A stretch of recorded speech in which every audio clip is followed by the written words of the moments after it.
could say.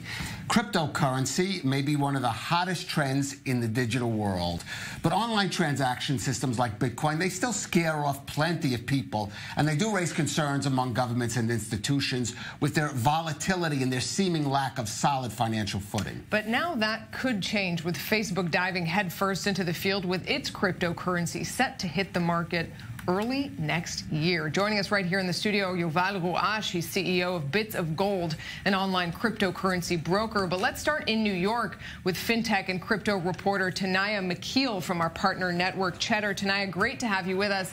Let's just start with the basics. Libra, how is this going to work?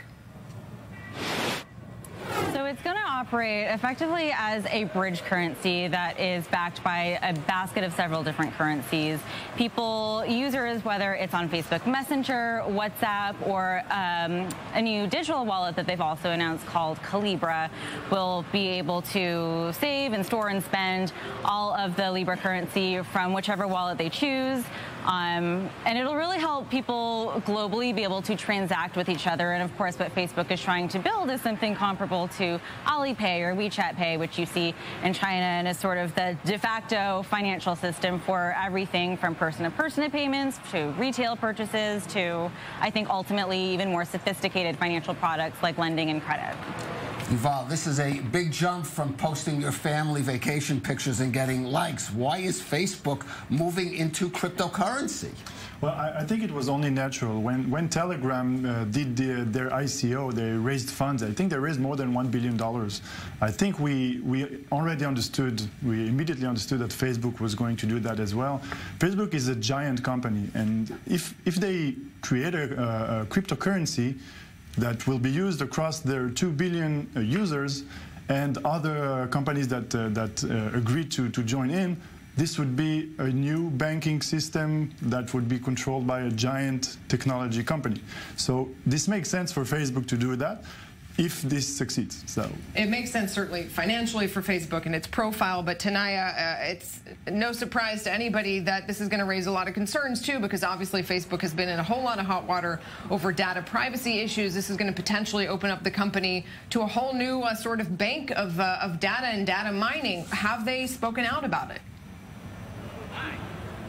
I mean, they're pretty transparent, at least in the fine print of the white paper, saying, you know, yeah, we have this newfound focus on privacy and user privacy, but we're still going to do what we're going to do. I mean, Facebook has all of the information it needs. So in terms of KYC, know your customer onboarding, they have a lot of information. A lot of the partners that are backers in this, which I think today is just about a couple of dozen, but ultimately, if all goes according to plan, is going to be about 100. But think Visa, MasterCard, Uber, Spotify, a lot of companies that also have your data, and effectively being one of those 100 companies that has, go ahead.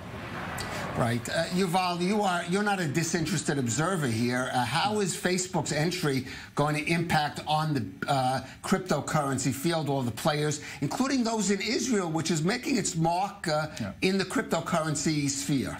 True. So I think what we were already seeing, before entering here, I saw one of the ministers in France saying this needs to be checked on a global level, and there needs to be some kind of checking this new currency that Facebook is going to create, and it's already making an impact. And I think once we will see the cryptocurrency starting to be used, the central banks around the world and the central bank, even in the States, and everybody that Facebook and all those partners are working with, I mean, if this cryptocurrency will be used in those countries, everybody will need to be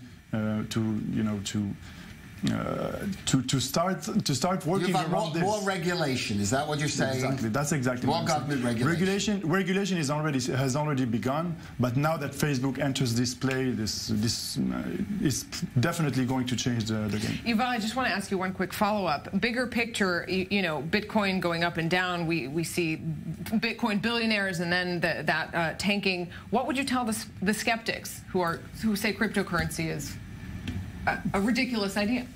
So I would say this is a young cryptocurrency. It's a young field. It's only been there from 2009. It's 10 years, and it's okay to be skeptic. It's okay to be skeptic. It's okay. You don't need to know exactly how the cryptocurrency works in order to use it. And I'm sure if people will use the new cryptocurrency that Facebook is launching, I'm just saying that you need to know that we need to see that if it's a real cryptocurrency, because there are some segments that we need to understand if Facebook are really launching a cryptocurrency. But, you know, it's okay to be skeptic. Once you will use it, once, you know, the internet at the beginning, nobody knew if it was going to be such a big thing. Sure. I think today, with the launch of Facebook, we are starting to see the use of Facebook cryptocurrency. stamp. Yeah. Right. Tonight, we're here in Israel. You're there, downtown Manhattan, in the heart of the World Financial Center. What are they thinking about this move by Facebook there? It's really early days, so to be clear, it's just a white paper, just an announcement. They're not even going to launch it until 2020, but it is the point that I really do want to make is that regardless of how this plays out, regardless of how the cryptocurrency Libra plays out or the wallet Calibra, I think, you know, just the fact that Facebook has 2 billion users in various different platforms.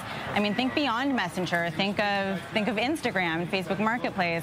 That's going to be a really easy onboarding tool for them. Think about, you know, the price of Bitcoin went up to 20,000 at the end of 2017. You saw a lot of people that had never thought about cryptocurrency before try to get in the space. And the hardest thing is actually downloading a wallet and just being able to do that. With Facebook's Calibra, you're just going to need a Facebook login, which pretty much everybody has. But, you know, important to know that even if this doesn't survive, it's going to kind of bring more people into the crypto space. It'll open the door and maybe create one-stop shopping, sort of, as you say, on Facebook. Tanaya McKeel in New York and Yuval Roosh, thanks so much for being with us. That is it for